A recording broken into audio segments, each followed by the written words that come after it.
Oh, hi there. Name's Lewis Thunder Cricket. Nice to meet you. Were you interested in an Olympus OM1 versus a Fuji XT4 pretending to be an XH2S video comparison with wildlife? Because I'm heading out. Oh, come along. All I want is the perfect camera. All I want is the perfect camera. As the Fuji XT4 whispered to the Olympus OM1 to meet him at the monkey bars at 3 p.m. for warfare, the Olympus quivered in fright. Fuji, you're bigger sensor. That looks nice. I'm sure women like that. But I'm tiny and weather sealed better than you. I could put up a fight. You don't know that I couldn't? Will Fuji be able to withstand the sand attacks of the Olympus OM1 in the eyes? Let's find out. So we got a battle on our hands, the Olympus OM1, thanks to Camera Canada, of course, for sending it to me. Now the only telephoto lens I own for Olympus is the 75-300. So yes, that's what we're witnessing versus the 100-400. Is it fair? No, life isn't fair. Grow up, Johnny. Drink your apple juice, you piece of shit. So it was actually quite sharp and nice. So I don't know what you're thinking. Had this been the Olympus 300mm Prime, you would have been more expensive now than the Fuji, but you probably would have looked a little sharper. Let's just start off with some froggies. Little 4K 60p on both. We're both 10-bit. We're both in log. And what I'm seeing is, it looks like the Olympus is a tad sharper. You might prefer that. When we switch over to 240 frames per second, the Olympus starts to look a little cheaper, in my opinion. It's sharper, but cheap sharpness. You see what I mean? Like the Fuji just has more of a filmic, pleasing calmness to it, whereas the Olympus is a little aggressive in its sharpening. The highlights are a little higher, a little less pleasing on that roll-off, but you can't be mad at that Olympus footage. I mean, 4K 60p, it's sharp, even on this kit lens, basically. It's a very cheap lens. It's good. The stabe is acceptable at times if you're careful, but I was impressed. It's not bad. I was manually focusing this. Don't even think the Olympus Eye Detect kept up with that animal. Now as the ducks dive for sustenance under the swampy murks of the waters below, you notice when they come up, Olympus had better lighting. That's what that was. The sun caught the duck's eye. That's why it's a little sharper. But what I'm seeing in that shot is the tonne, a little nicer on that Fuji, but that's due to the lens being absolute rubbish bullshit. If you're looking at the frogs, I'm just seeing the Fuji looks more detailed to me. Like it's a, I don't know, microscopic sharpness. There's an advantage, and the stabe is much better. And the highlights possibly less blown. Now I saw a cedar waxwing for the first time. I looked it up. I was like, look at you. Oh man, it was like an oriental bird here for a visit. And as we switch back and forth between the Olympus and the Fuji, like, I'm not seeing any difference basically. Just, it was very different times and different birds in different positions, but it looks like they're equal. I actually ended up getting some better shots on the Olympus just because the birds behaved better for Olympus at that time. It's like, oh, here we are. You're not hidden by the leaves. That's nice. Look at you. Look at you. Now you're hidden. Ah, you piece of shit. Why? I then switched to HD 240p, and every time I do that on the Olympus, I go to flat profile and 8-bit because I don't like log in 8-bit. So it just doesn't look quite as nice, although Fuji with their white balance, that can be a troubling times. If you got too much green in the scene, Fuji makes things really cold. They like Arctic greens. As the Fuji XT4 displays its animal lure, the birds perform for the Fuji like no other. Now here's an interesting feature. In Olympus OM1, you have a digital teleconverter. You see, you can do it during recording, and it actually looks pretty good. I'm not seeing like a super loss of quality. It looks better than the Fuji in this bullshit shot. It was the worst shot of our times, but I saw a turtle 55 miles away from me, and I wasn't gonna let you lose that shot. I brought you with me for it, and you're happy to be there. Then I saw what can only be described as A black-crowned night heron. Heron. I saw this penguin-looking motherfucker. Apparently they're most active at night. Black-crowned night heron, and they're very rare. They say most people have never seen them, even though it's the most common heron in the world apparently. But due to their night activities, most people don't go out in nature at night because you can die like that.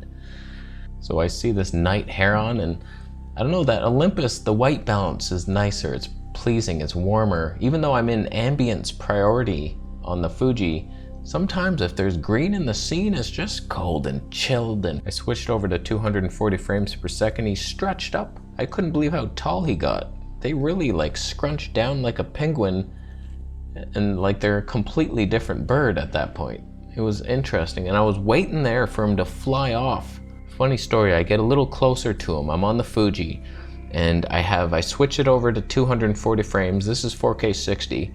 And so after this shot, I switch into 240 frames. I'm waiting there. I'm thinking, okay, he's gonna fly soon. We'll just wait. It's getting heavy. And then I hear this cracking. I'm like, what's happening? A tree is about to fall on me. Which tree is it? Like, I hear that sound where it's like something massive. I'm about to die. And it was this tree in front of me, and then there was this like log coming out of it at the bottom, and then that snapped. I was in no danger, but as soon as that sound hit, the bird flew off. I missed everything. If I would have just kept my eye on the bird and waited for the sound, we could have had magic, but we didn't. Here's a little display of that Olympus Teleconverter in action. You punch in on it, and it's like, that's good.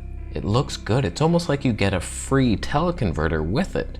It does not work in 240 frames or probably 120p. It works in 4K 60 though, and it still continues with the worst autofocus you've ever seen in your life, but it does work in that mode.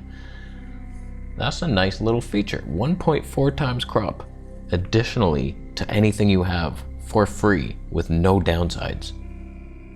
Then I saw little baby ducklings ducking themselves together. They were so cute, all resting on the shore.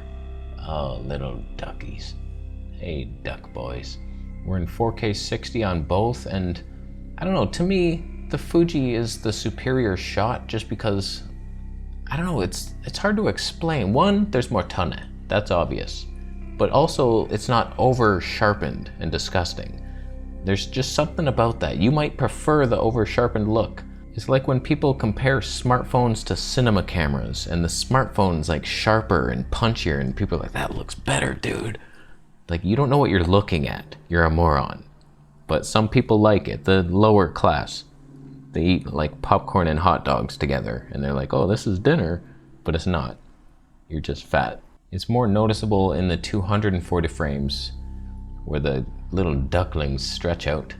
Oh, that is so stretch-like. You gotta like that. But yeah, it does look sharper. I mean, I don't hate that shot. It's just a little too, you can't lower it. If I could lower it and the contrast a bit, it would look nicer, more pleasing. But Olympus doesn't care about you. You're a video shooter. You're dead to them. Then I saw those baby geese. They're getting big. They're getting big. This is in animal eye detect, by the way, and I don't know what it's focusing on. Probably the geese mama in the back, but not the most important thing. Where the box is on these guys, it's just the worst ever. Animal eye detect in Olympus, I don't know what they did. They have quadruple pixel autofocus now. It does nothing. Nothing good. Only bad things. Only bad. It's like, this could have been such a magical shot. We're panning up, the father's coming to check on the lads, and then I go up to him, it's like, he's not in focus. He never was. He never will be. I don't know, man. I'm disappointed. If I would have just manually focused, we would have had something nice. I could have controlled it. That's why I think for wildlife, you manually focus. No matter what the technology tells you you could do, you're in control now. You direct the eye where you want. Whereas the Fuji, just a little bit more magical, a little more separation between things. Although, if I was on the 300mm prime, that would be equivalent to Tony 8, whereas the Fuji right now is an 8.4. So technically, if I had that lens. It would have been slightly better for the Olympus, but that's a prime. I don't know about primes. The Olympus tried to focus on a B and it was bullshit content. And then the Fuji stepped in to say, no, my son, this is what you do with Bs. You slow it down a little bit and then you get the magic, the Fuji magic. Other cameras don't possess such magic. And it's not in the menu system. You just have to trust that it's there. Here's Olympus animal eye detect again failing. Like, I have a tiny box on that bird and it would not see it. Like, the whole plane of focus is flat. There's almost no other options and it refused at every turn. But if you have a dragonfly in your heart and you want it to be sharp, you go Olympus. You go Olympus with the kit lens. You'll get the shot every time. This was actually in autofocus. It was tracking the ladybug pretty nicely. No, it wasn't. It was just latching onto the leaf. It did nothing. It did nothing, but it looked cool. It's a ladybug. I like that. Now, I was heading home. I was tired, but I saw this group of kids practicing football with their coach. And I was like, you know what? I'm gonna be a creep and just film this for a bit in 240 frames per second. And who had the more magical moments? That is what we must know. I tell you, 240 frames for humans is like really nice because it can be a little soft, it doesn't matter, and it's really fun. I might film more humans sometime, human wildlife. Let's do it. I would love to do that. I used to do it on my other channel, a little human wildlife show. I felt like I was making fun of people too much though, so just be nice to them and it could be a thing. Last little set of shots just kind of show the Fuji superiority in that filmic look. It's just a little more pleasing. There's just the edge to it in the Olympus footage that doesn't look, it looks digital, like a bridge cam type of thing, whereas Fuji's just, oh, that is pleasing and nice. So Fuji pleases us, where Olympus, they just get the shot for data purposes.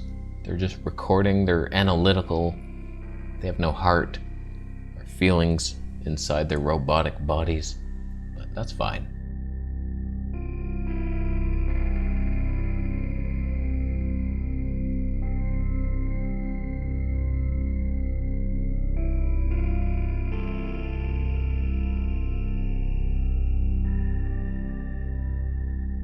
Last little example of the animal eye detect somewhat working. I lowered the speed and it does catch up and keep following it. In very simple movements like this, it was kind of working. And I was like, okay, there's potential. There's potential for it. But like, as you can see, there's not a lot of potential. It skips around a lot. It doesn't really know what it's doing. That was my fault. It left the frame. And then once the box leaves you, once that box jumps off, there's no getting it back. Whereas Fuji just never lets you down in manual focus. Don't even try to autofocus on it. That squirrel would run at you and rip your eyes out if you ever tried. And there would be no footage to prove that he did it, because animal eye detect in Fuji, probably even worse. So I'm just being honest with you. The Olympus OM1 is not a camera I would ever buy as a Fuji XT4 owner, just because it seems to do everything about the same or worse. And the animal eye detect, the autofocus that should be better because the EM1 is much better than the XT4. The OM1 got lower than a Panasonic somehow. I don't know what happened. It could be my settings, I'm just saying. I don't know what the settings are that I have to change. Maybe I have single spot and it's a top right corner only somehow. And I've been changing the photo box that does nothing. There's hope alive for you, but I'm not seeing it. Like if you're shooting on Sony, no matter what settings I put here, it won't drastically hunt ever. It might be a bit slow if I hold something up. That's about all that will ever change. It's never gonna like get confused and switch to the background. Whereas Olympus, they went backwards. So this new company, I don't have a lot of hope alive that they will continue doing good things. They will fire everybody in the company and then sell off whatever they have left to truck mechanics for parts. So still, There's hope alive for the GH6 at least. The Micro Four Thirds loser sensor might have hope alive. I doubt it, but maybe. I'm gonna leave. You buying stuff through the affiliate OM1? It's down there. It's good enough for you, not me. Come on, you get it. After you subscribe, click a bunch of shit down there.